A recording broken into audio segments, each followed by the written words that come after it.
Parfait. Et donc, je vais passer la parole à Lolane Mesquin, du Haut Comité pour le droit au logement, qui va nous présenter l'état des lieux d'application de la loi. Bonjour à toutes et à tous. Je suis Lolane Mesquin, je suis chargée de mission au Haut Comité pour le droit au logement depuis un peu plus d'1 an maintenant. Donc, je remplace un peu à la dernière minute le René Dutré, secrétaire général, qui est souffrant, mais pas d'inquiétude, c'est rien de très grave. Alors, la première question qui nous a été posée, c'était de réaliser une petite présentation sur les enrichissements et l'effet levier de la loi DALO, depuis le vote de la loi. Alors déjà, on voulait commencer par dire que lors du vote de la loi DALO, donc en 2007, il y avait une opposition qui traversait le mouvement associatif, et ça on l'a un peu oublié. Donc il y avait une première position qui alertait sur un risque, c'était celui d'inscrire le droit dans la loi sans que l'offre de logement ne soit au rendez-vous. Et que finalement, on pouvait créer un droit qui soit juridiquement reconnu, mais finalement impossible à rendre effectif. Il y avait une seconde position qui misait à l'inverse sur l'effet de levier que pouvait produire la loi DALO. L'idée en fait était de dire que l'opposabilité du droit allait bien sûr entraîner donc une obligation de résultat pour l'État et que cette obligation de résultat allait finalement pousser l'État à créer l'offre de logement nécessaire pour reloger les ménages reconnus au titre du DALO. Alors ce qu'on peut dire aujourd'hui, c'est que près de 20 ans après, chacune de ces deux analyses portait un peu à un bout de vérité. C'est-à-dire que d'un côté, l'offre de logement, on le sait tous, elle n'a pas été au rendez-vous. C'est-à-dire que la production de logements sociaux, elle n'a pas été suffisante pour répondre à l'ensemble des besoins. Donc, de ce point de vue, les alertes, elles étaient complètement fondées. Mais ce qu'on peut dire également, c'est que la loi DALO, elle a produit un effet de levier. Donc elle a joué un rôle révélateur, notamment des situations de mal-logement au niveau national. Et ce qu'on peut dire également, c'est que le risque de condamnation financière de l'État et également les premières projections qui ont été réalisées à l'époque ont rapidement montré que l'État ne pourrait pas garantir l'effectivité de ce droit sans mobiliser finalement plus largement les acteurs de l'attribution. Alors c'est ce qui s'est produit une première fois en 2009 lors du vote de la loi Moll. Donc la loi Moll, elle impose à Action Logement de consacrer une part de ses attributions aux ménages reconnus DALO ou à défaut prioritaire. Alors là, j'ai juste je ne sais pas si le fait que les 25% soient réservés à défaut prioritaire date de la loi Moll ou si ça a été inscrit dans la loi ensuite, mais du moins, du coup, il y a eu cette première... C'était aussi loi Moll, je ne savais pas si c'était DALO, si les publics prioritaires étaient... Pour Action Logement. Oui, pour Action Logement. C'est la loi. Oui, c'est les deux, ok, très bien. Et donc, on peut dire que c'est une première traduction finalement concrète de l'effet levier du DALO. C'est que l'obligation de résultat portée par l'État a conduit l'État à mobiliser d'autres réservataires pour appliquer ce droit. En 2017, on a eu la loi Égalité-Citoyenneté, qui est venue finalement renforcer déjà ce mouvement. Et donc, cette loi en 2017, elle a fixé des objectifs d'attribution aux différents réservataires, et notamment aux collectivités territoriales et aux bailleurs sociaux. Donc, ce qu'on peut dire, c'est qu'après le vote de cette loi-là, l'accès au logement des ménages DALO, c'est devenu une responsabilité opérationnelle et partagée, donc même si, bien sûr, la garantie juridique, elle demeurait portée par l'État. Ce qu'on peut dire également, c'est que ces lois-là, elles ne portent pas seulement des objectifs, elles prévoient aussi des sanctions, notamment quand les réservataires n'atteignent pas leurs objectifs d'attribution en fin d'année. Malheureusement, les sanctions qui peuvent être émises par les préfets des départements ne le sont que très peu mobilisées. Alors, ce qu'on peut dire également, c'est que le DALO, il a mis en lumière une autre difficulté, donc celle des contingents préfectoraux. Alors, à travers la loi DALO, il a été révélé que l'État, finalement, ne connaissait pas toujours précisément ses propres droits de réservation. Donc, dans de nombreux territoires, on avait des contingents qui n'étaient pas identifiés, pas reconstitués, ou alors pas pleinement mobilisés, notamment par l'État. Donc, c'est ce qui a donné lieu, à partir de 2011, à un décret qui indiquait que les contingents préfectoraux devaient être reconstitués sur l'ensemble du territoire. Alors le Haut Comité a montré, au cours des années qui ont suivi ce décret, dans plusieurs rapports, donc en 2015, en 2017 et en 2021, que les contingents préfectoraux restaient encore insuffisamment mobilisés sur le territoire. Alors en 2018, il y a eu le vote de la loi Elan, et donc là on a eu un passage à la gestion en flux. Et cette réforme, elle répond finalement à une difficulté ancienne révélée par le DALO et portée par le comité donc, au cours de ces dernières années, c'est qu'il fallait absolument mieux identifier, piloter et mobiliser les droits de réservation, notamment bien sûr au bénéfice des ménages DALO et des ménages prioritaires. Alors la dernière avancée législative dont on peut parler, c'est celle issue de la loi 3DS, donc avec l'introduction du critère DALO lié au handicap. Et ça, je vais y revenir lors de la présentation des chiffres. Alors en conclusion, ce qu'on peut dire, c'est que la loi DALO, depuis 2007, elle s'est progressivement consolidée et elle a également progressivement consolidé le cadre du droit opposable. Elle n'est pas restée figée, elle a entraîné des obligations nouvelles, notamment pour les réservataires, une remise en ordre également des contingents préfectoraux, et elle a participé aussi à mettre en place donc, cette réforme de la gestion des réservations. Ce qu'on peut dire aujourd'hui également, c'est que le principal enjeu, c'est pas seulement l'insuffisance du droit, parce qu'on a une partie importante du droit qui existe déjà. L'enjeu, c'est vraiment son application effective, notamment pour les ménages qui ont été reconnus prioritaires et qui sont en attente de relogement et dont les délais ont été dépassés. Et donc pour cela, donc, on a un enjeu à mieux mobiliser les contingents préfectoraux, respecter les objectifs d'attribution, utiliser les sanctions qui sont prévues par les textes et in fine piloter l'accès au logement des ménages reconnus prioritaires au titre du DALO. Et donc là, je vous propose quelques slides en fait, qui présentent les données, enfin les chiffres du DALO depuis le début de l'application du droit. Donc la plupart des slides ne présentent les données que de 2018 à 2024, mais comme l'a évoqué Bernard, lors de la plénière du Haut Comité hier, on a eu une présentation par la DHUP des chiffres 2025. Je n'ai pas pu réaliser en une soirée l'analyse de l'ensemble de ces chiffres-là, mais je vais pouvoir vous en donner quand même quelques-uns. Alors la première slide là qui vous est proposée, c'est simplement l'évolution du nombre de recours DALO qui ont été déposés chaque année depuis 2008. Alors ce qu'elle montre, c'est que ce droit, le droit au logement opposable, est de plus en plus mobilisé depuis sa création. Vous pouvez noter qu'en 2024, on était à peu près 125 000 recours, et c'était une augmentation assez importante par rapport à l'année précédente, donc avec un bond de 14% en un an. Je vais sortir le chiffre de 2025. Donc, voilà. Donc, en 2025, on atteint 133 405 recours DALO. C'est une augmentation de 7% en un an, et c'est surtout le niveau le plus élevé depuis la création du droit au logement opposable. Donc, si on additionne l'ensemble des recours qui ont été déposés depuis 2008, on n'est plus à 1 475 000 comme ce qui est inscrit sur la slide. On a dépassé aujourd'hui les 1,6 million de recours DALO déposés depuis 2008.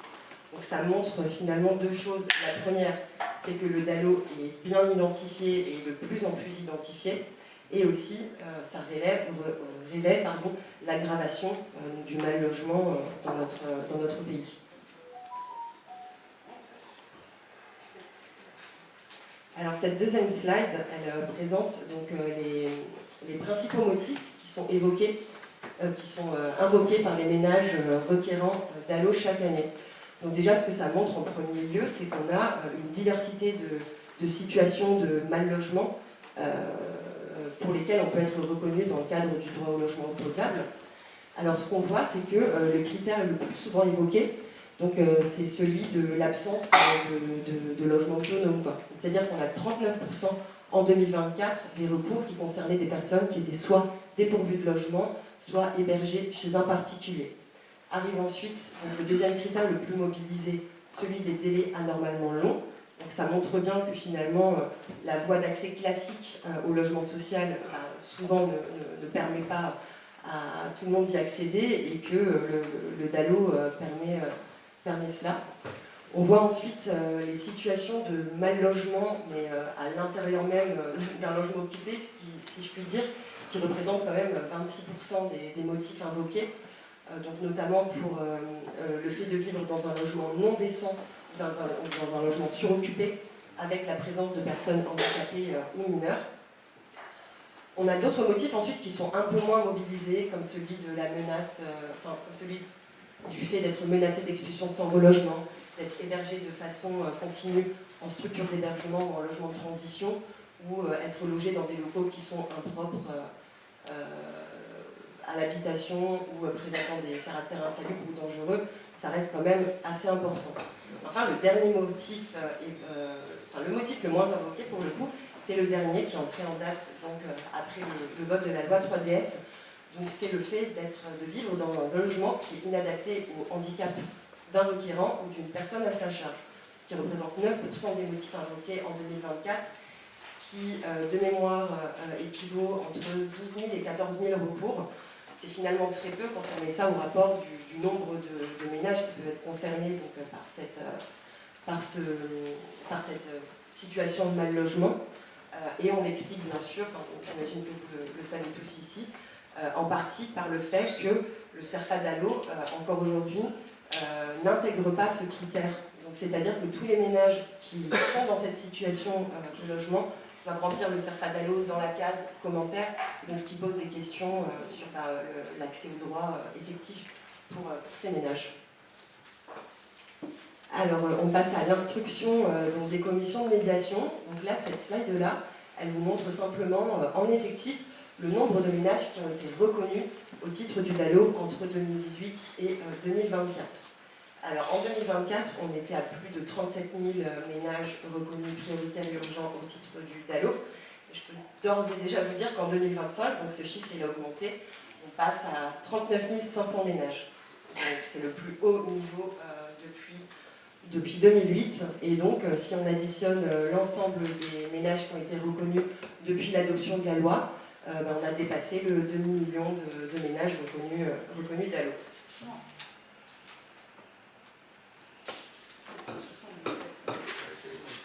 Il n'y a pas le chiffre de 2025.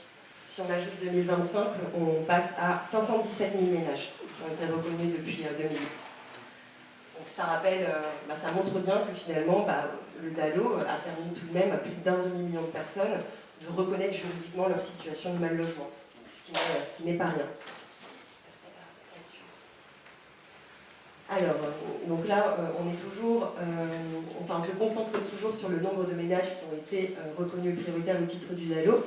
Et cette slide-là, elle montre le taux de décision favorable prise par les commissions de médiation entre 2008 et 2024. Donc ça nous montre plusieurs choses. Alors déjà, donc le taux de reconnaissance, bien sûr, c'est le rapport entre le nombre de ménages requérants qui déposent un recours DALO et le nombre de ménages qui sont reconnus prioritaires à ce titre-là. Alors la slide nous montre plusieurs choses. Déjà, dans un premier temps, on voit bien qu'en 2008 et en 2009, le taux de reconnaissance au global était bien plus élevé qu'aujourd'hui. Donc il s'établissait à 44% en 2008, à 39% en 2009. Ensuite, on peut observer une baisse continue jusqu'en 2015 à peu près, où là on a une chute, où le taux de reconnaissance nationale n'atteint même plus 30%. Et à partir de 2015, une remontée avant une stabilisation. Alors nous, la manière dont on analyse au comité, c'est de dire qu'en fait, depuis 2015, il y a quand même beaucoup d'alertes qui sont réalisées, notamment à travers les travaux du haut comité, mais aussi à travers en fait, les travaux des militants associatifs, des acteurs présents sur le terrain, notamment des acteurs qui siègent en COMED aussi, pour essayer de faire respecter le cadre juridique de la loi DALO.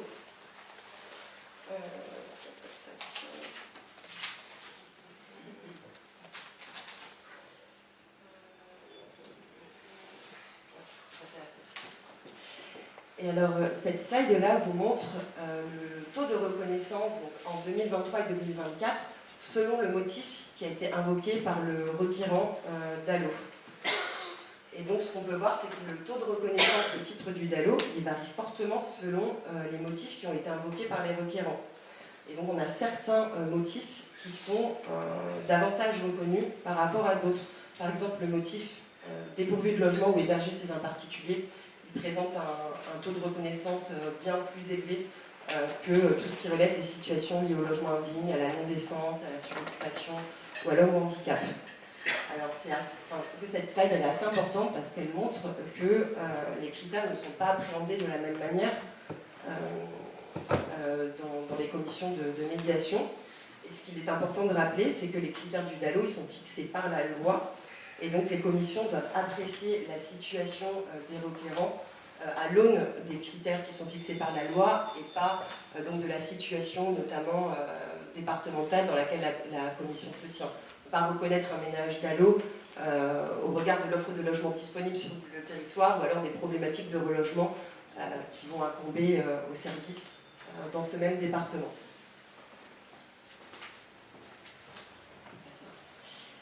Et donc on est toujours à l'instruction de la Comède. Alors là, cette slide, elle est aussi très intéressante et finalement très politique. Elle montre l'évolution des taux de décision favorables dans les départements qui enregistrent plus de 1000 recours. Et donc si on se concentre principalement sur l'année 2024, on voit bien qu'au niveau national, en France, donc le taux de reconnaissance au titre du DALO s'établissait à près de 33%. Alors maintenant, si on regarde les résultats dans les départements qui concentrent la plus forte tension DALO, on voit bien que finalement ces taux de reconnaissance varient très très fortement.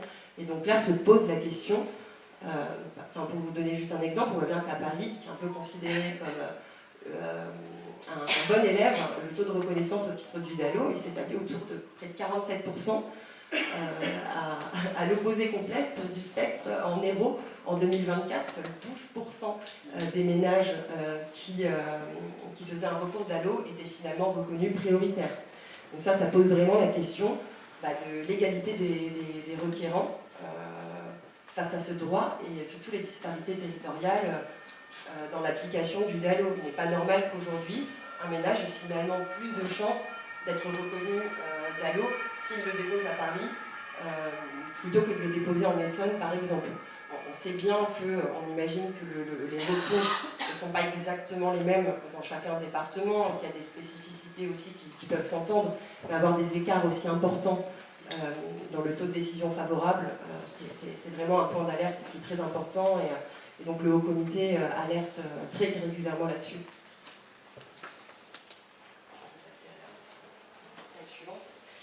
Donc là aussi, c'est quelque chose qu'on réalise tous les ans au Haut Comité, c'est qu'on compare en fait les motifs DALO enregistrés ou alors les motifs... attendez juste... Ouais, non, on compare, excusez-moi, les demandes de logement social selon les motifs avec les reconnaissances DALO par motif également. Et donc, ce qu'on peut voir, c'est que par exemple, en 2024, on avait, le système national d'enregistrement de la demande de logement social enregistré plus de 700 000 demandes au motif que les personnes ne disposaient pas d'un logement propre. À côté de ça, la même année, on a seulement 17 000 ménages requérants DALO qui ont obtenu leur reconnaissance sur ce motif-là.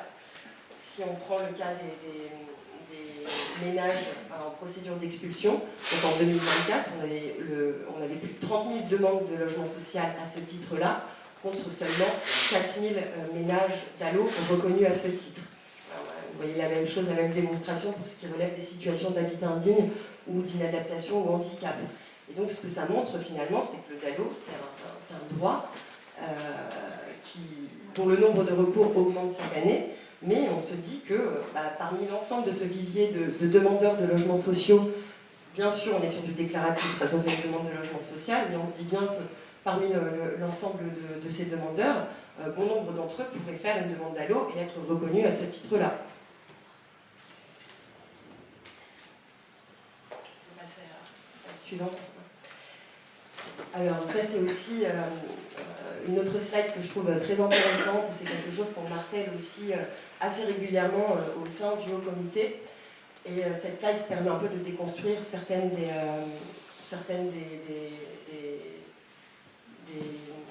préjugés que l'on peut avoir sur les ménages DALO.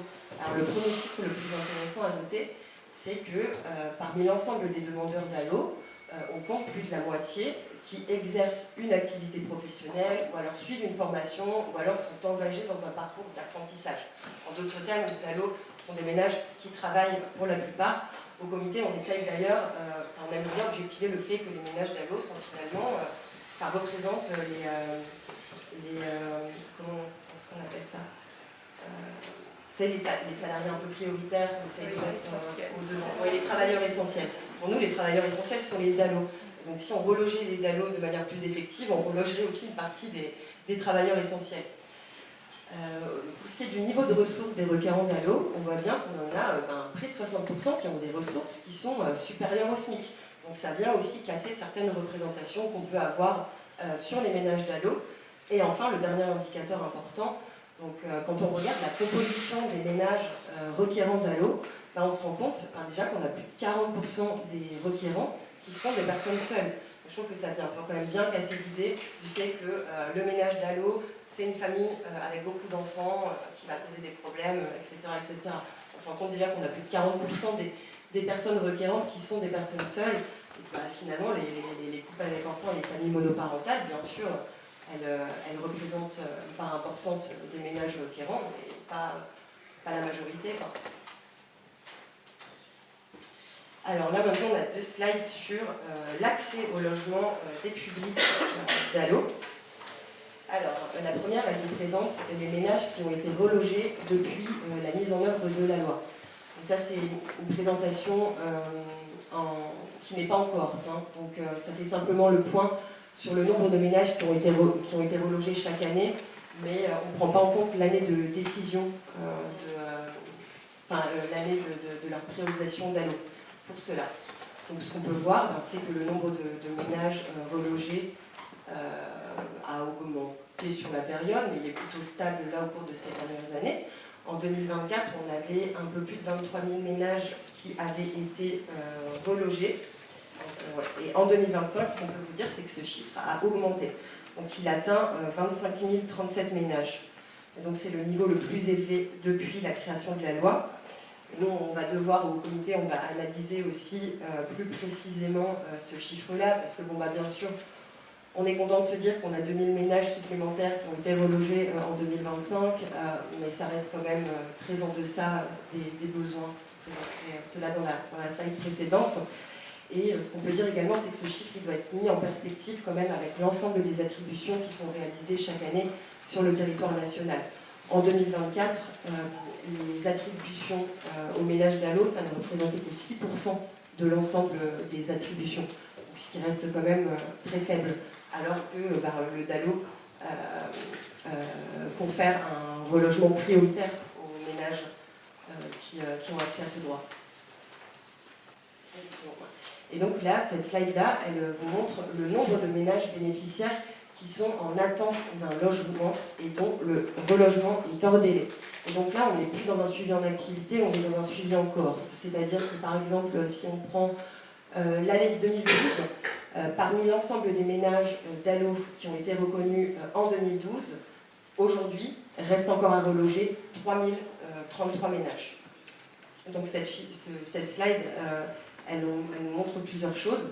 Et là, si on prend la donnée de 2024, on voit qu'on a 19 630 ménages qui n'ont pas été relogés dans les délais réglementaires. Donc ça représente 52% des ménages qui ont été reconnus dans l'année. Et en 2025, donc on a eu le chiffre hier, on a 26 200 ménages qui n'ont pas été relogés dans les délais réglementaires. Donc ça représente 66% des ménages qui ont été reconnus dans l'année. Et c'est là que finalement se joue la question de l'effectivité du droit au logement opposable. Parce que le DALO, ce n'est pas uniquement le droit à être reconnu prioritaire, c'est aussi le droit à être relogé, et si possible dans les délais réglementaires. Et donc là, aujourd'hui, on a près de 2 ménages sur 3 qui ne sont pas relogés dans les délais réglementaires chaque année. Donc cette slide-là, elle présente le contentieux d'ALE, donc on n'a pas le bilan pour l'année 2024, pour l'année 2025, pardon, mais ça permet quand même de montrer certaines choses. Alors on distingue bien sûr plusieurs types de contentieux, vous le savez. Donc pour ce qui est des recours contre les décisions de rejet des commissions, donc on est passé de 2600 recours enregistrés en 2020 à plus de 4000 en 2024. Donc cette hausse, elle peut traduire deux choses. Donc à la fois une contestation plus importante des décisions de refus, d'une part, mais aussi une meilleure appropriation, à la fois par les ménages, mais aussi par les associations qui les accompagnent, de ces recours. Alors le bloc le plus important, ça reste encore et toujours le DALO injonction. Donc on a 9690 affaires en 2024, Et donc ça, c'est un contentieux qui intervient lorsque un ménage a été reconnu prioritaire, mais il n'a pas été relogé dans les délais. Et donc c'est un indicateur assez fort du défaut d'exécution du DALO finalement. Et donc ce qu'on peut dire également, c'est qu'on a le contentieux indemnitaire, donc en jaune, qui lui aussi, il augmente. Donc il est passé de 1400 affaires en début de période observée à plus de 2600 aujourd'hui. Et donc il rappelle aussi quelque chose, c'est que le non-relogement, c'est pas seulement un retard administratif, ça crée vraiment des préjudices concrets, que ce soit matériel ou moral, pour les personnes qui en souffrent. Donc voilà, juste rapidement quelques chiffres. Mais donc là, on est sur un bilan entre 2008 et 2024, donc les chiffres ont encore augmenté. Mais ce qu'on peut dire, c'est qu'on est à plus d'1,5 million recours DALO qui ont été déposés depuis l'adoption de la loi. On a plus de 500 000 ménages aujourd'hui qui ont été reconnus DALO. On est à un peu plus de 330 000, on va dire, ménages qui ont été relogés depuis 2008. Alors là, j'ai pas le chiffre et j'ai peur de me tromper, donc on va rester sur plus de 100 000 ménages qui restent à reloger. Et donc plus de 95% sont... donc 100 000 hors délai, et soit 95% des ménages non relogés. Merci. Merci beaucoup.